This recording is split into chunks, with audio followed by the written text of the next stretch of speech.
안녕하세요. 나는 나 방송 벌써 이제 10번을 넘어서 11번째 시간입니다. 저는 구조대를 기다리는 박인철입니다.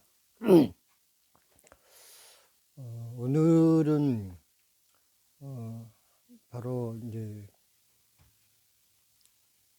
지난주에 있었던 그 장애인의 날을 지나면서 장애인 한 사람으로서 느낀 어떤 소감이랄까 이런 것을 말씀드릴까 합니다.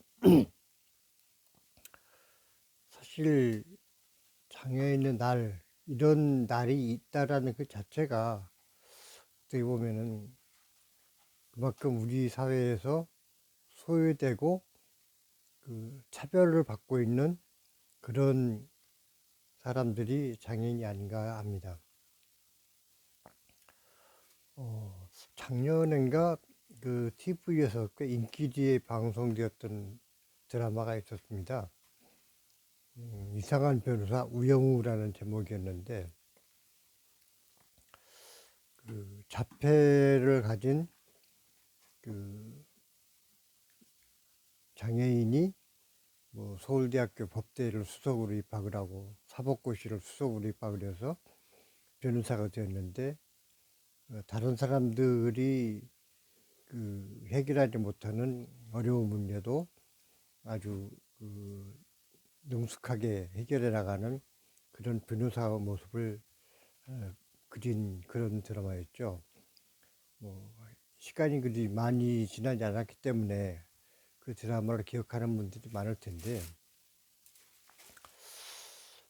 저는 이제 그 드라마를 보면서 느낀 생각이 굳이 그 제목 앞에 이상한이라는 수식어를 붙일 필요가 있었을까? 요즘 젊은 사람들은 아마 잘 모를 텐데, 어, 옛날에 미국 드라마 중에 형사 콜럼보라는 드라마가 있었습니다. 근데, 어, 그 형사니까 당연히 그 수사를 하는 어떤 그 형사의 모습을 그린 드라마였는데, 그 드라마의 그 주인공인 콜럼보 형사는 굉장히 다른 일반 수사관과는 다르게 좀 뭔가 좀 헐렁해 보이는, 그러면서도 그 다른 사람들이 다 놓치는 그런 증거들을 예리하게 캐치해 가지고 사건을 해결해 나가는 독특한 캐릭터를 가진 그런 형사였습니다. 오히려 이상한이라는 수식어를 붙이자면은 차라리 그런 드라마에 이상한 형사 콜럼보, 오히려 그게 더 자연스러울 것 같은데 외국에서는 그런 뭐 이상하다, 뭐 신기하다 이런 수식어를 붙이지도 않고 그 사람 자체의 개성으로서 그를 인정하는 그런 느낌을 받았습니다. 근데 우리나라에서는 굳이 그냥 변호사 우영우 해도 될 텐데 거기에 이상한이라는 수식어를 붙임으로 인해서 그 사람이 어떤 장애를 가졌다라는 데 대한 어떤 그 편견 내지는 차별의 의식을 은연중에 드러내는 것이 아닌가라는 생각에 좀 아쉬운 그런 느낌을 지울 수가 없었습니다. 제가 평생을 장애인으로 살아오면서 느끼는 점은 그 매스컴을 타는 장애인들의 경우가 크게 두 가지로 나눠집니다. 하나는 비장애인들에 비해서 어떤 월등한 능력을 가진 그런 그 사회적으로 성공한 장애인의 그야말로 삶의 귀감이 되는 그런 케이스가 이제 매스컴을 타는 경우가 있겠고, 또 하나는 아주 불쌍해서 정말 동정을 하지 않고는 견딜 수 없을 정도로 그 불쌍한 장애인을 매스컴에 그 실려 줌으로 인해서 양극단의 모습을 보여주곤 했습니다. 그런데 우리가 살아가면서 보면은 뭐 장애를 가졌건 안 가졌건 서울법대를 수석으로 졸업한 사람은 1년에 한 명밖에 안 나오겠죠. 또 그렇게 동정을 하지 않으면은 도저히 살아갈 수 없는 그런 극한의 어떤 내몰린 장애인도 그 수가 그렇게 많지는 않습니다. 오히려 그렇게 양극단에 치우치지 않은 그 평범한 삶을 살아가는 장애인들이 훨씬 많겠죠. 그러면은 그러한 그 평범한 장애인들의 이야기는 왜 드라마나 어떤 매스컴의 소재가 되지 못할까요? 사실 평범한 삶이라는 것이 뭐 그 자체로서 얘기거리가 되지는 못하겠지만은 많은 장애인들은 그야말로 평범한 삶을 위해서 엄청나게 비범한 노력을 필요로 합니다. 누구나 이용하는 지하철도 장애인들은 그야말로 커다란 장벽이 가로막고 있는 거나 마찬가지입니다. 휠체어를 탄 장애는 당연히 엘리베이터가 없으면은 거의 접근 자체가 불가능하고, 또 시각장애인 같은 경우는 뭐 에스컬레이터를 이용한다든지 이런 것들이 몹시 어렵게 되는 것이죠.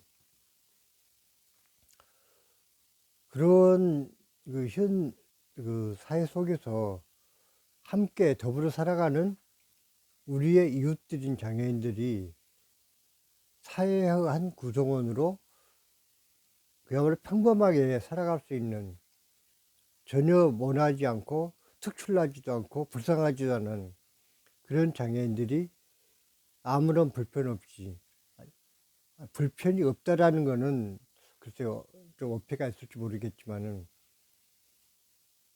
더불어 살아가는데 지장을 받지 않는 정도의, 그러니까 신체적 내지는 정신적 장애를 가짐으로 인해서 받는 그런 불편이야 본인이 감수할 부분이지만, 그런 사람들이 더불어 살아갈 수 있도록 배려해 주는, 그리고 우리의 이웃으로서 인정받고 함께 자기 역할을 다 해낼 수 있는 그런 사회적 어떤 배려가 이루어진다면은 굳이 장애의 날이 필요할 것인가라는 생각을 하게 됩니다.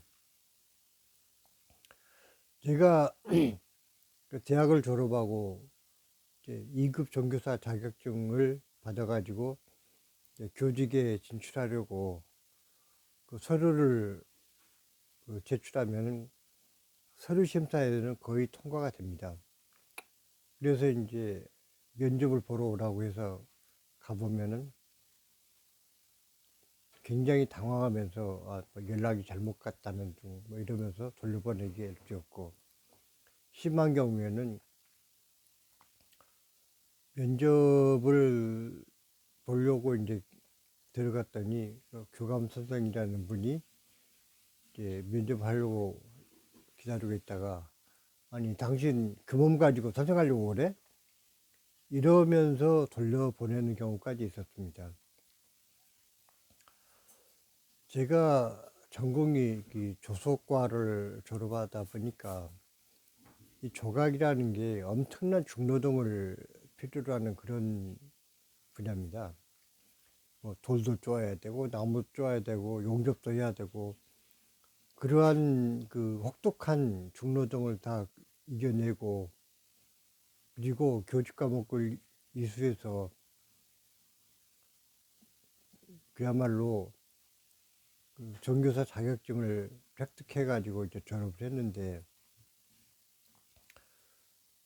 사실 제 선배님들 보면은 뭐 교직에 취업하는데 전혀 지장을 받지 않았고, 또 학교에 네임밸류가 있다 보니까 거의 이제 이력서만 제출하면은 바로 이제 채용이 되는 그런 사례를 쭉 보았기 때문에 내가 장애가 있더라도 뭐 몇 군데 이력서 던져보면은 뭐 채용이 될 수 있겠지라고 가볍게 생각을 했었는데, 교사로서의 어떤 그 직을 얻는데 자그마치 3년이 걸렸습니다. 그 3년 동안 어디서 미술교사 채용한다더라라는 소문만 들으면은 이력서를 던졌고, 이제 제일 짜증나는 게 처음부터 서류심사에서 탈락을 되면은 뭐 이 회사 이 학교에서는 나를 필요로 하지 않는 학교였나 보다라고 생각을 했을 텐데, 서류는 통과가 돼요. 그러면 이제 전화로 몇 번씩 확인을 합니다. 내가 이러이러한 사람인데 서류심사에 통과됐습니까? 그러면 네, 됐으니까 와서 면접만 보시면 됩니다. 라고 해서 가서 면접을 보면은 그렇게 엉뚱한 소리를 하면서 돌려보내곤 했었습니다. 그런 그게 한두 번이 아니고 수십 차례 반복되다 보니까 과연 우리 사회가 장애인에 대해서 어떠한 인식들을 가지고 있는가, 그런 어떤 이 사회적 책임이라는 부분에 대해서 많은 걸 생각하게 되었고, 결국은 제가 그렇게 어렵사리 들어간 학교를 그만두고 사회복지와 관련된 분야에서 일하기 위해서 그야말로 직장을 내던지고 나와서 훨씬 그 열악한 상황에 있던 장애 관련 신문사에 이제 취업까지 해서 뭔가 우리 사회의 그 변화와 발전을 위해서 내 한 몸을 바쳐봐야겠다라는 생각을 또 했었습니다. 지금 이제 장애인의 날을 맞이하면서 드는 생각이, 과연 우리 사회가 이제는 장애인들을 받아들일 준비가 되어 있는가? 저는 아직도 부족한 점이 많다고 생각합니다. 장애인의 날 하루 잠깐 반짝이면서 관심을 가질 것이 아니라 우리 사회가 갖고 있는 그 장애인에 대한 배려 내지는 장애를 예방하기 위한 노력들이 아직은 많이 부족하다라는 생각을 하게 됩니다. 저 같은 경우는 이제 소아마비 후유증으로 장애인이 되었는데, 제가 알기로 좀 정확한 연도는 기억을 못 하겠지만은, 그러니까 80년대, 그러니까 1980년대 후반에 우리나라에 이제 마지막 소아마비 환자가 발생하고 나서 지금은 소아마비 환자가 아예 발생을 하지 않고 있습니다. 그 이유는 이제 신생아가 태어나면은 여러 가지 예방주사를 맞추기 때문에 이 소아마비로 인한 장애 발생이 완전히 이제 극복이 되었다라고 볼 수가 있는 것이죠. 물론 이제 그 외에 다른 이유로 인한, 예를 들어서 뭐 약물을 잘못 복용해 가지고 장애아를 출산을 했다든지 뭐 이런 사례는 아직도 이제 많이 발생을 하고 있지만은, 어쨌거나 그 소아마비의 예를 들면은 소아마비는 정부의 노력으로 인해서 극복이 되었다라고 볼 수가 있는 것이죠. 결국 따라서 소아마비를 걸렸다라는 것은 개인의 책임이라기보다는 사회적 노력이 부족했기 때문에 발생했던 것이고, 물론 아직도 다른 어느 나라에선가는 현재도 소아마비가 발생을 하고 있는 나라가 있습니다. 결국 그 사회가 얼마만큼 그런 질병을 극복할 수 있는 노력을 했느냐에 따라서 이런 환자가 발생할 수도 있고 발생하지 않을 수 있다는 측면에서 개인의 책임보다는 사회적 책임을 묻지 않을 수 없게 되는 것입니다. 그런데 엊그저께도 이제 뉴스를 보니까 하루에 발생하는 산재 사망자가 2명을 넘는다고 이제 뉴스에 나오더라고요. 그러면은 산재로 인해서 사망하는 사람이 하루에 2명씩 나올 때 좀 부상자는 없을까? 훨씬 많겠죠.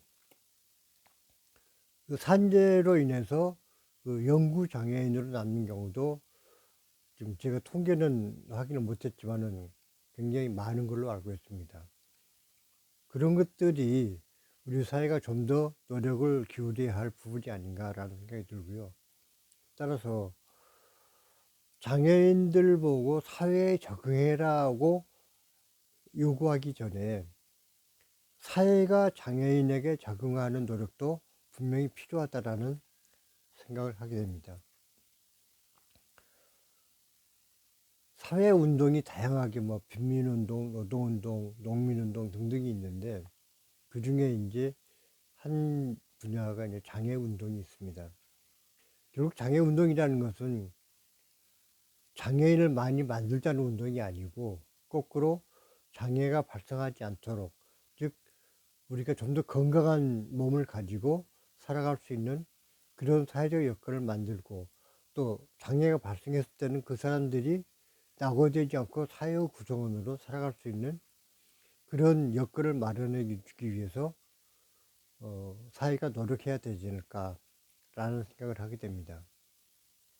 그런데 장애의 경우에 따라서 전혀 다른 활동을 하지 못하고 그야말로 생명만 이어가는 그런 그 중증 장애인들도 있습니다.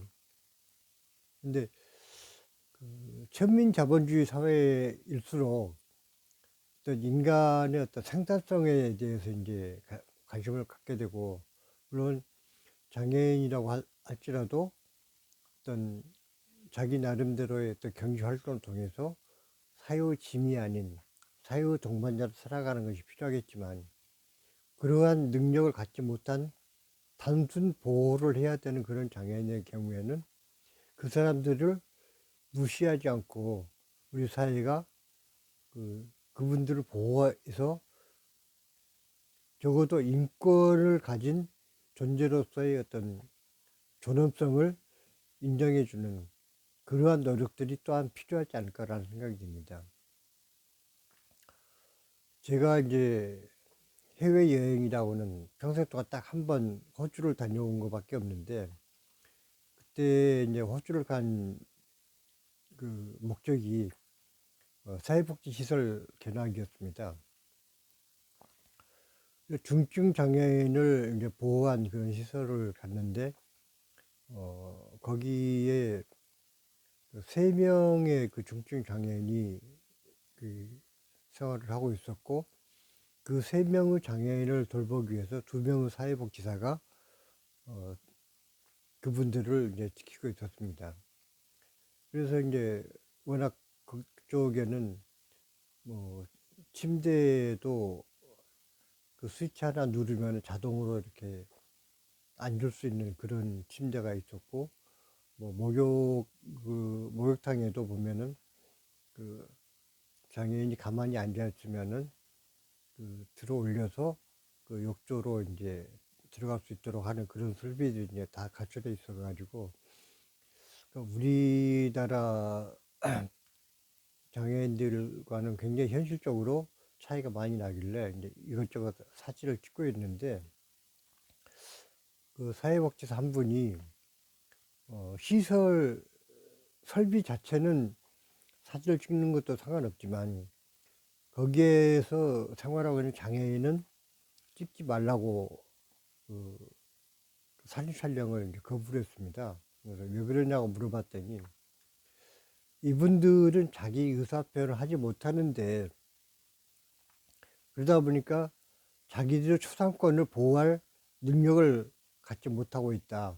따라서 이분들의 사진이 밖으로 유출되었을 때 이분들의 인격권의 침해가 될 수 있기 때문에 꼭 사진을 찍고 싶으면 얼굴이 나오지 않게 뒷모습만 찍어라 라고 얘기를 하는 것이었습니다. 그 얘기를 들으면서 아무 생각 없이 사진을 찍으려고 했던 우리가 참 많이 부끄러웠고, 그렇게 아무런 활동도 하지 못하고 그야말로 하루 종일 누워서 생활하는 그런 장애인들의 인격권마저도 그 소중하게 보호되어야 한다는 그 사람들의 어떤 가치관이 너무나 부러웠습니다. 따라서 우리 사회도 이제는 경제가 발달한 만큼 인격도 존중되고 인간의 존엄성 그 자체가 그 누구와도 비교되지 않고 그 자체로서 존엄성이 인정되는 그런 사회가 되기를 바라면서 장애인의 날을 지내는 소회를 간략하게 말씀드렸습니다. 감사합니다.